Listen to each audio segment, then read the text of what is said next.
Majelis Kehormatan Mahkamah Konstitusi hari ini akan membacakan putusan atas dugaan pelanggaran kode etik 9 hakim. 9 hakim diduga melanggar kode etik atas putusan perkara tentang batas usia minimal calon presiden dan calon wakil presiden.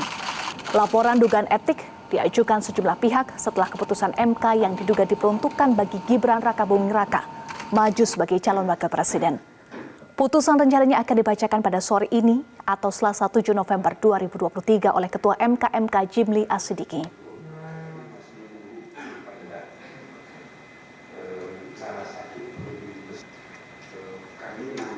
Pemirsa, untuk membahasnya lebih lanjut mengenai putusan MK terkait dengan sidang etik Hakim MK, sudah bergabung bersama kami pakar hukum tata negara Profesor Juanda.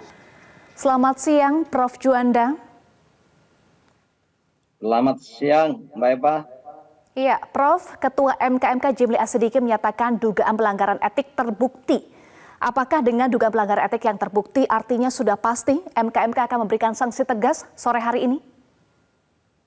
Ya, saya kira kalau konsisten ini kan belum putusan final dan resmi ya yang disampaikan oleh Prof. Jimli itu kan baru pemikiran lepas di media, belum resmi, tapi tentu dengan demikian Prof. Jimli saya kira tidak akan mempermainkan dan bermain-main jika dia berstatement. Artinya walaupun belum resmi itu adalah merupakan putusan MK, tapi minimal pandangan beliau secara pribadi atau sebagai tokoh dan ahli hukum tata negara di Republik ini dapat kita pertanggungjawabkan, dan kita berharap Prof. Jimli jangan hanya bisa menyatakan pendapat atau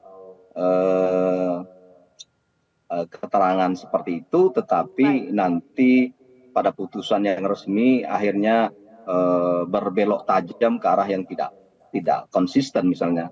Nah, tapi Prof. kalau Juanda, misalnya apa saja potensi sanksi terberat yang bisa dijatuhkan oleh MK, Prof? Bagaimana? Apa saja potensi sanksi terberat yang bisa dijatuhkan oleh MK?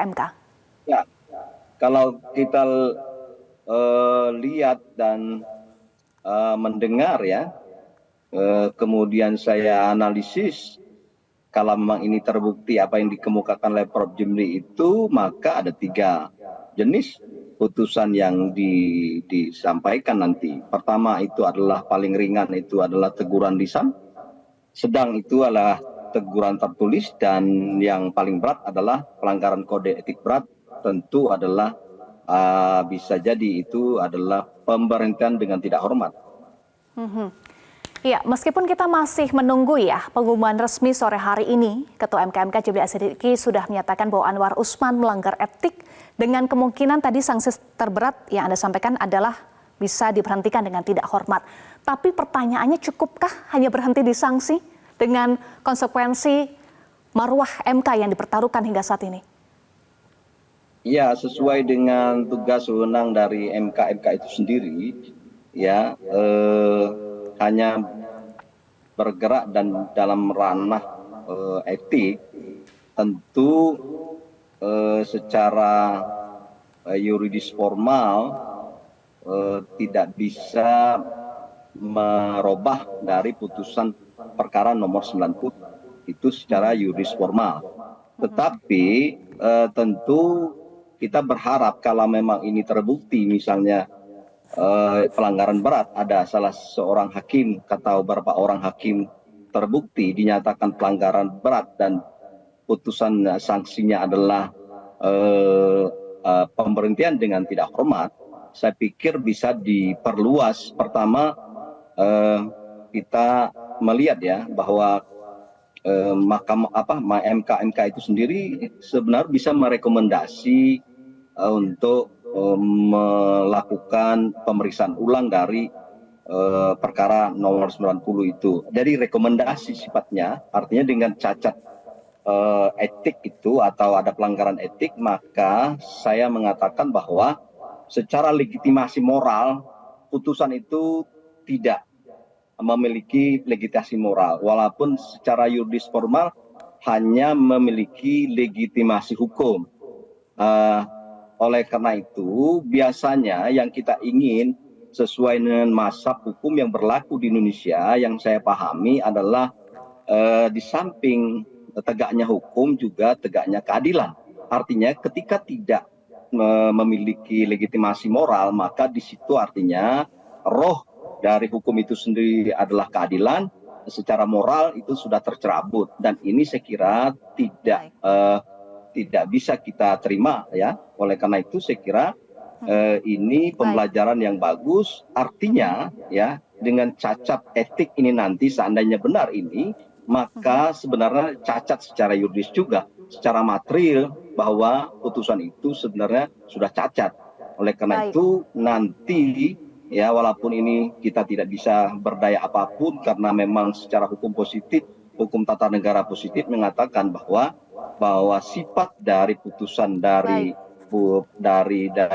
Mahkamah Konstitusi itu adalah final and binding. Nah, ini adalah satu hambatan bagi MK untuk memutuskan secara spektakuler dalam kerangka untuk mewujudkan keadilan.